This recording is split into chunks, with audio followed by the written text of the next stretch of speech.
Everything was once only imagined. Now tonight, find out exactly what you, not what they think you ought to want, what you want. Ask no one's permission. You don't need any man's permission. You don't need your own decision. What do I want? Now, what would it be like if it were true? What would I feel like were it true? Now, catch the mood and try to give that mood all the sensory vividness of reality, all the tones of reality, and then sleep in it, just as though it were true. And then await the inevitable. The inevitable is you're going to resurrect it and objectify it on the screen of space. And then the world will call it real. And they may not believe you. It doesn't really matter. If you tell them it came to pass because you simply imagined it. Now, they'll point to the series of events that led up to it. And they will give credit to the bridge of incident across which you walked towards the fulfillment of that state. And they'll point out some physical thing that was the cause. No, the cause is invisible, or the cause is God. And God is invisible to mortal eye. Who knows what you're imagining? No one knows. But you can sit down and imagine, and no one can stop you from doing it. But can you give reality to the imagined state? If you do, yes, a bridge of incident will appear in your world. And you'll walk across some series of events leading up to the fulfillment of the imaginal state. But don't give causation to any physical step that you took towards the fulfillment of it. You imagined yourself having a marvelous business. And then comes the day a building is for sale, and you haven't a nickel towards it. And not a total stranger, but a man comes in and asks you quite in a friendly manner, are you going to buy it? And knowing you don't have a penny, you say to him, as you would a friend to a friend, with what? And then he said, well, I have money. It's only in the bank drawing nothing. You say, but I have no collateral. But he said, I've watched you. You're an honest person. Your family, they're honest. I think they are. Would you like me to buy it for you? I'll get my lawyer to bid for it. If they knew that I'm bidding, that I have money, they'll bid me up. And so I get it at the very lowest price by getting a lawyer who represents more than one client, and they do not know who he represents, and he'll bid for it. Are you willing to take it regardless of the price? And you say, yes, I'll take it. But I have no collateral. All I need is your signature, that you will simply pay 6% on whatever the price is, and then reduce that principal over a period of 10 years. Agreed? Yes. But then sign this, and we'll see if we can buy it. That day, you owned the building. And you didn't have one nickel when you owned the building that day. You only had your signature on a piece of paper. At the end of 10 years, you repaid the man his principal. You reduce it every year, paying him 6% on the remaining principal, and reduce the entire thing at the end of 10 years. That man dies 20 years later and leaves you $150,000 in cash, tax-free, and a couple of homes and many personal belongings. In the meanwhile, you continue in that business, and it multiplies and multiplies. And that year was 1922, 1924. This is now 1968. That building, I'm speaking factually, that building in 1924 is now gone. He paid only $50,000 for it. It was repaid and repaid.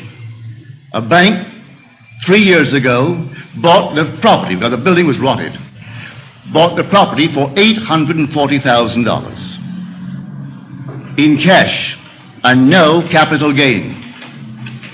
From $50,000 to $840,000. In the meanwhile, the business has expanded into all the other islands, so that today you couldn't buy them out for $15 million. All in imagination. And this goes back to the imagination that preceded this man's offer to buy the building. For the young man seeing this building and entertaining a thought that the present owners deceived his father, and through deception got him out of a partnership, a junior partnership. And he was moved not to get even, but to prove that he really had something within him and could be a success in spite of their deception. And so every day he would see on that marquee not their name, but his own family's name. And he would see it in his mind's eye, because you could not take their name and transliterate it and make it spell this man's family's name. But he saw it. And in his mind's eye, he saw that name, which, if true, would imply the family owned it. He did it every day, twice a day, for 2 years. And then came this sudden, out of the nowhere. And the whole thing was made possible, and today they're all over the islands. And they have no partners. They've never taken in one partner, never sold one bit of stock outside of a family ownership. All by imagination. Now, I know what I'm talking about because I am a member of that family. I'm speaking of my own family. This is not hearsay. I know it. My second brother, Victor, was the one in whose imagination this whole thing began to bloom. And he still works all by imagination. He knows what he wants, and then after having decided in himself, that's what I want, and that's good for the business, he then in his mind's eye, he appropriates it. And then let things happen. As told us in Scripture, the vision has its own appointed hour. It ripens, it will flower. If it be long, then wait, for it is sure, and it will not be late. Read that in the book of Habakkuk. Here is the true translation of that passage in Habakkuk. So when you know what you want, remain faithful to that assumption. And the assumption, though at the moment, is denied by your senses and denied by reason. If you persist in it, it will harden into fact. Are we not told that God calls a thing that is not seen as though it were seen, and then the unseen becomes seen? He calls everything from the unseen into the seen in this simple manner. For he is the resurrecting power.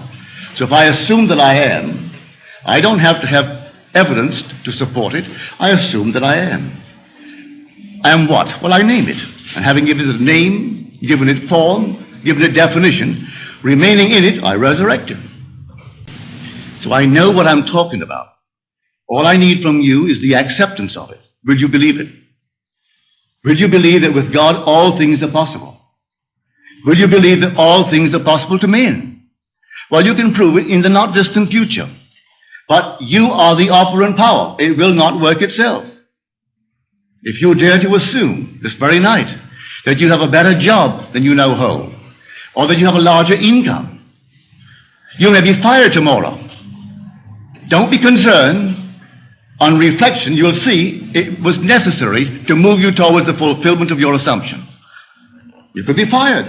And I wouldn't bat an eye if you told me tomorrow, well, I did what you told me. You know what happened? I was fired. I have seen that. It takes someone to fire you to get you into a better job. I have seen that time and again. I wouldn't go out and quit the job. You may be promoted in the job, or you may be invited by some other concern that is competitive to join them. I do not know how it happens. I only know if you remain faithful to the assumption, it's going to happen. And you're going to be promoted towards the fulfillment of the state that you have dared to assume that is yours. I could tell you unnumbered stories along this nature. So here I say, dwell in the end. The end is where we begin. For if I've seen my name on the marquee, that's the end. I don't wait for the incident to take place in my world to move from one to the other, leading up to that. I dwell in the end. If I go to the very end, what would it be like were it true?